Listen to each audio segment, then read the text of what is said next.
rapper nowadays talks a big game in their lyrics. Gang affiliations, sex, drugs, even murder.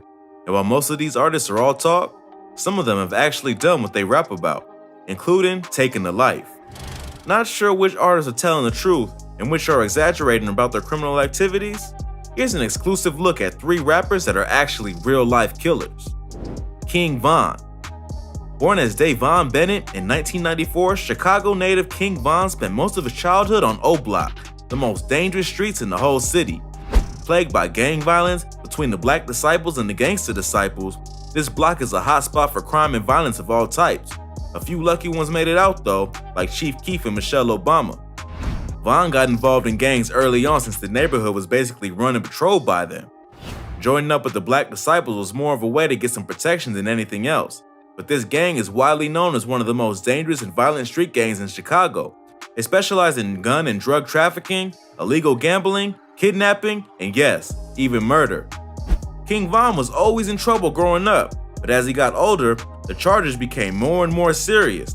By the time he was 19, he was already in over his head when it came to his crimes. In 2014, Von was at a house party with some friends in a nearby neighborhood. One of the guys at the party, Malcolm Stuckey, kept looking over at Von, sizing him up. This kept happening throughout the night, with Von saying the man was steady eyeballing him during the party. Von didn't like the way he was being stared down by this guy, so he came up with a plan to set him straight. A few hours into the party, Von left with his friend Michael Wade. They headed off in a gray car and returned almost an hour later. However, instead of pulling into the driveway as they had before, they parked the car in a nearby alley and headed back towards the party. This time, they were armed. They went to the house, finding Malcolm and a couple others on the porch outside. Without hesitation, Von and Wade pulled out their loaded guns and started firing at the 3 people sitting on the porch. The main target of the shooting, the staring Malcolm Stuckey, took off running down the street with another man. They were both shot while running, and the last person on the porch was shot as well. All 3 of the victims were taken to the hospital in critical condition.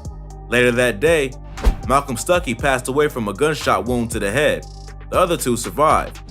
While the victims were taken to the hospital, Von and Wade took off in the gray car, but of course, there were tons of witnesses at the party that had seen precisely what had happened and who exactly had done it. It only took a couple of days for them to get arrested. Though both King Von and Michael Wade were armed, Wade was the one that admitted to doing all the shooting. Von kept his mouth shut during interrogation. Still, they were both charged with first-degree murder and attempted murder. 3 years later, the trial started, and in 5 days, the jury found Wade guilty. King Von's charges were dropped, and he was a free man. Gucci Mane. Gucci is one of the pioneers of trap rap and has put out a ton of original music, including 72 mixtapes and 13 studio albums. But before he was Gucci, he was Roderick Davis, growing up in Atlanta, getting into trouble as a teenager. Even when his music career started really getting going, he couldn't stay out of trouble. Back in 2005, Gucci was in the middle of a feud with fellow rapper Young Jeezy. The two had been throwing disses at each other, and fans were invested in the drama. In May, Jeezy released a track called Stay Strapped, where the lyrics basically put a bounty on Gucci Mane's signature ice cream cone chain. The person who handed the chain to Jeezy would get a payment of $10,000. We're not sure if the bounty was supposed to be taken literally, but some people decided it was worth the risk to go for it. A group of 5 unknown men showed up at Gucci Mane's place and attacked the rapper, trying to take his chain. He tried to fight them off and got hold of a gun.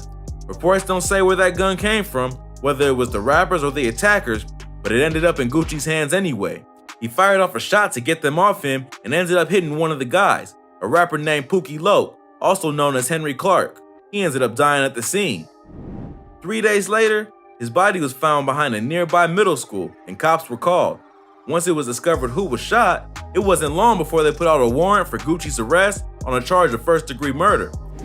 When he found out about the warrant, he turned himself in since he was clearly caught. He told officers he had been acting in self-defense and that Pookie and 4 other men were trying to rob him. He must have been pretty convincing because he was released a few days later on May 24, 2005 after posting a $100,000 bail. The charges hung over his head for a while until they were dropped in January 2006 due to lack of evidence. Snoop Dogg. Snoop Dogg is kind of known as the fun uncle of rap at the moment. From his weed-smoking chef sessions in the kitchen with Martha Stewart to his youth football league, his popularity has grown with a broader audience more than any other rapper in the industry.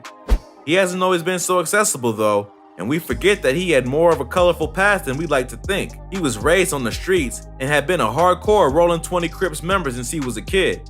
So even though he was in the middle of recording his debut album Doggy Style and trying to get ahead in the growing hip-hop industry, he still found himself in the middle of a major crime that ended up with one man dead. In August of 1993, Snoop had been having some run-ins with rival gang members. After an altercation earlier in the day, Snoop pulled up on a group of rivals as they were eating at a picnic table on the wrong block.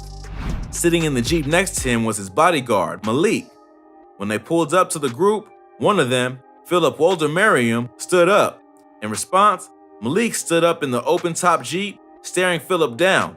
Feeling intimidated, Philip reached behind him to grab the gun in his waistband. Malik was faster though, and pulled out his own pistol, firing from where he stood. Philip dropped to the ground and Snoop sped away in the Jeep. After a couple of days, Snoop felt too much guilt over the incident and turned himself in, facing charges of first and second-degree murder. Of course, Snoop and Malik claimed they had acted in self-defense since Philip was reaching for his own weapon. That weapon was hidden by Philip's friends before the cops arrived, so it wasn't evident that Philip was strapping. Later though, another associate testified that Philip did have a gun and that it was removed to protect him. That, plus the police's incompetence when processing the scene, made it an easy decision for the jury to make.